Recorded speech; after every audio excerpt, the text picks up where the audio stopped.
자욱한 향 연기 안에서 호흡을 세고 있습니다. 남편은 저에게 한마디 말도 입 밖으로 내지 말래요. 이것도 규율이라면서 말이죠. 이런 남자와 재혼한 제 자신이 너무 어이가 없었습니다. 처음 만났을 때 그의 차분한 모습에 호감이 생겨 그와 이야기를 나누다가 재혼을 결심했는데 그 결과가 이거라니. 하지만 저는 이대로 쓰러질 수 없었습니다. 뭔가 행동을 해야 했습니다. 하지만 지금은 저 혼자입니다. 그런데 누군가가 저기서 걸어오고 있네요. 이야기 시작하기 전 좋아요와 구독 알림 설정 눌러주시고 댓글 남겨주시면 여러분에게 따뜻한 행운이 찾아갑니다. 저는 58살 정은아입니다. 고등학교에서 영양사로 일하다 은퇴한 지 얼마 되지 않았죠. 평범한 일상을 보내던 중 동네 문화센터에서 열린 인문학 특강에 참석하게 되었어요. 그날 강연자는 강세진이라는 분이었습니다. 64살의 제우건설 회장이라고 소개되었죠. 첫인상부터 범상치 않았어요. 단정한 회색 정장의 차분한 목소리로 철학과 문학에 대해 이야기하는 모습이 인상적이었습니다. 진정한 평화는 내면의 고요함에서 나옵니다. 현대인들은 너무 많은 감정에 휘둘리며 살아가죠. 강세진 회장의 말 한마디 한마디가 마음에 와 닿았어요. 특히 명상과 정신적 안정에 대한 이야기는 정말 깊이가 있어 보였습니다. 강연이 끝난 후 다른 참석자들과 함께 질문 시간을 가졌는데 그때 저와 눈이 마주쳤죠. 영양사셨다고 하셨나요? 사람의 몸과 마음을 돌보는 일이군요. 그의 관심이 저에게 향했을 때 묘한 떨림을 느꼈습니다. 오랜만에 누군가 저를 진심으로 바라보는 느낌이었어요. 강연 후 간단한 차 한 잔을 함께하게 되었고 그 자리에서 많은 이야기를 나누었습니다. 며칠 뒤 친구 이주영과 만나 이 이야기를 꺼냈어요. 60살인 주영은 제 오랜 친구로 직감이 예리한 편이었죠. 그 사람 말이야, 전처가 실종된 거 알고 있어? 갑자기 나온 말에 저는 찻잔을 내려놓았습니다. 실종이라니 그냥 조용히 살다가 헤어졌나 보지. 아니야. 기사도 없고 아무도 모르게 사라졌다고.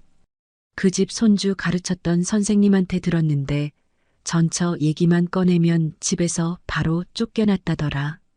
주영의 표정이 심각해졌어요. 평소 농담을 좋아하는 친구가 이렇게 진지하게 말하는 건 처음 봤습니다. 묻지 말라는 말만 계속 들었대. 이상하지 않아? 그 말이 머릿속에서 맴돌았지만 저는 애써 웃으며 대답했습니다. 너무 깊게 생각하지 마. 그냥 개인적인 사정이겠지. 하지만 마음 한편으로는 불안감이 스며들기 시작했어요. 주영의 말이 계속 귓가에 맴돌았죠. 그래도 강세진 회장과의 만남은 계속되었고 그의 깊이 있는 대화와 배려심에 점점 마음이 기울어 갔습니다. 그때만 해도 이 모든 것이 저에게 어떤 일을 가져올지 전혀 몰랐어요. 친구의 경고는 바람에 흩어지는 말처럼 여겨졌죠. 하지만 지금 생각해보면 그때 주영의 말을 더 진지하게 받아들였어야 했는데 싶습니다. 결혼은 생각보다 빠르게 진행되었습니다. 강세진 회장의 배려와 세심한 준비 덕분에 모든 게 자연스럽게 흘러갔죠. 하지만 지금 돌이켜보면 그 모든 것이 계획된 수순이었던 것 같아요. 강남의 고급 펜트하우스로 이사한 첫날, 저는 그 집의 규모에 압도되었습니다. 30평대 아파트에서 살던 저에게는 상상도 할 수 없는 공간이었어요. 거실부터 침실, 서재까지 모든 곳이 완벽하게 정리되어 있었죠. 부인, 앞으로 생활에 필요한 모든 것은 제가 관리하겠습니다. 전담 비서가 저에게 인사를 했어요. 30대 초반으로 보이는 여성이었는데 표정이 너무 차분해서 인형 같다는 생각이 들었습니다. 식사 준비부터 외출 일정까지 모든 것을 그녀가 담당한다고 했죠. 처음에는 편하다고 생각했어요.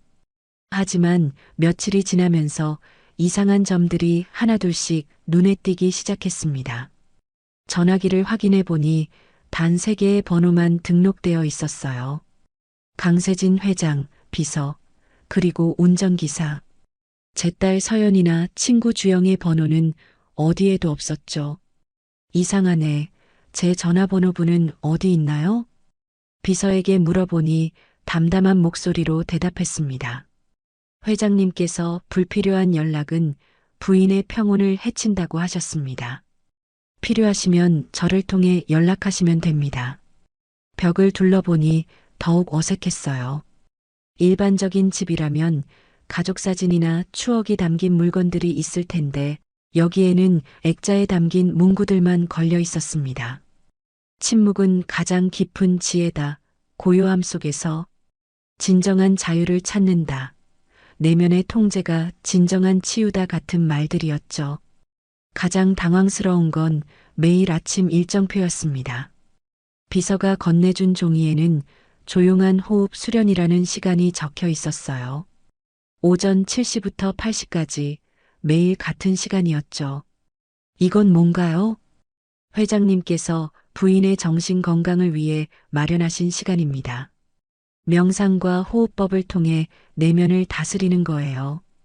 강세진 회장이 직접 설명해 주었을 때 그의 눈빛은 여전히 따뜻해 보였습니다. 하지만 어딘가 차가운 구석이 있었죠. 이제 당신은 회장 부인이에요. 품위와 내면의 통제, 그것이 진정한 치유예요. 그의 말을 들으며 묘한 불편함을 느꼈습니다. 치유라는 단어가 계속 반복되었는데 저는 아픈 적이 없었거든요. 왜 치유가 필요한지 이해할 수 없었어요. 첫 번째 호흡 수련 시간이 되었을 때 저는 거실 한가운데 앉아 있었습니다. 비서가 향을 피우고 조용한 음악을 틀어주었죠. 하지만 고요함 속에서 오히려 불안감이 커져갔어요. 마치 제가 서서히 사라져가는 것 같은 기분이었습니다. 호흡 수련이 일상이 된 지 한 달이 지났을 때 저도 모르게 그 시간을 기다리고 있는 제 모습을 발견했습니다. 매일 아침 7시 거실 한가운데 앉아 향을 피우는 의식이 몸에 배어버린 거죠. 비서가 준비해준 향은 항상 같은 종류였어요. 달콤하면서도 어딘가 무거운 냄새가 났습니다. 처음에는 머리가 아팠는데 이제는 그 냄새 없이는 마음이 불안해졌어요. 하나, 둘, 셋. 호흡을 세는 것도 습관이 되었습니다. 강세진 회장이 직접 가르쳐 준 방법이었죠. 들이마실 때 4번, 내쉴 때 6번. 정확한 리듬을 맞춰야 했어요. 조금이라도 어긋나면 처음부터 다시 시작해야 했습니다. 가장 힘든 건 말하는 것이었어요.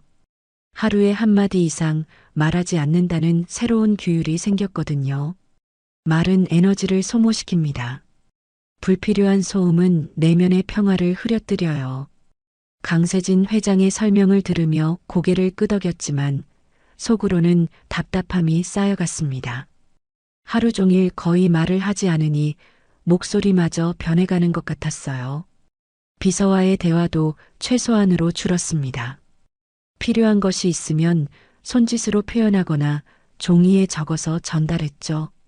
처음에는 어색했지만 점점 당연한 일처럼 느껴졌어요. 표정도 변했습니다. 거울을 보면 예전의 제 모습이 아니었어요. 웃는 횟수가 줄어들었고 무표정한 얼굴이 자연스러워졌죠. 감정을 드러내는 것 자체가 부담스러워졌습니다. 어느 날 저녁 강세진 회장이 제 옆에 앉아 말했어요. 많이 달라지셨네요. 처음 만났을 때보다 훨씬 평온해 보입니다. 그의 목소리는 여전히 부드러웠어요. 하지만 그 말을 들으며 섬뜩함을 느꼈습니다. 제가 달라졌다는 게 좋은 변화일까요? 불필요한 감정은 인간을 병들게 하죠. 웃고 울고 화내고 그런 건 더 이상 필요 없어요. 강세진 회장의 손이 제 어깨에 올려졌어요. 따뜻했지만 무겁게 느껴졌습니다. 당신은 이제 깨끗한 영혼이에요. 세상의 더러운 감정들로부터 자유로워진 거죠. 그의 눈을 바라보니 묘한 만족감이 서려 있었어요. 다정해 보이지만 어딘가 차가운 구석이 있었죠. 마치 제가 그의 작품이 된 것처럼 바라보는 눈빛이었습니다. 그날 밤 잠자리에 들면서 문득 생각했어요. 언제부터 웃지 않게 되었을까? 언제부터 친구들이 그리워지지 않게 되었을까? 딸 서연의 얼굴도 점점 흐릿해져 가고 있었어요. 향 냄새가 배인 이불을 덮으며 스스로에게 물었습니다. 이게 정말 치유일까요? 아니면 제가 서서히 사라져가고 있는 건 아닐까요? 하지만 그런 의문마저도 불필요한 감정이라고 여겨지기 시작했어요. 어느 날 화장실에서 손을 씻다가 문득 깨달았습니다. 거울이 없다는 걸 말이에요. 세면대 위에 있어야 할 거울이 사라져 있었어요. 언제부터였을까요? 아니면 처음부터 없었던 걸까요? 집안을 둘러보니 거울이라고는 어디에도 없었습니다. 침실에도 복도에도 심지어 옷장 안에도 없었어요. 이상했지만 물어볼 수도 없었죠. 하루 한마디 규칙 때문에 불필요한 질문은 할 수 없었거든요. 며칠 뒤 참을 수 없는 호기심에 몰래 스마트폰을 꺼내 셀카를 찍어봤습니다. 화면에 비친 제 얼굴을 보는 순간 깜짝 놀랐어요. 낯선 사람이 저를 바라보고 있었거든요. 눈빛이 달랐습니다. 예전에 밝고 따뜻했던 눈빛은 온데간데였고 텅 빈 것 같은 시선이었어요.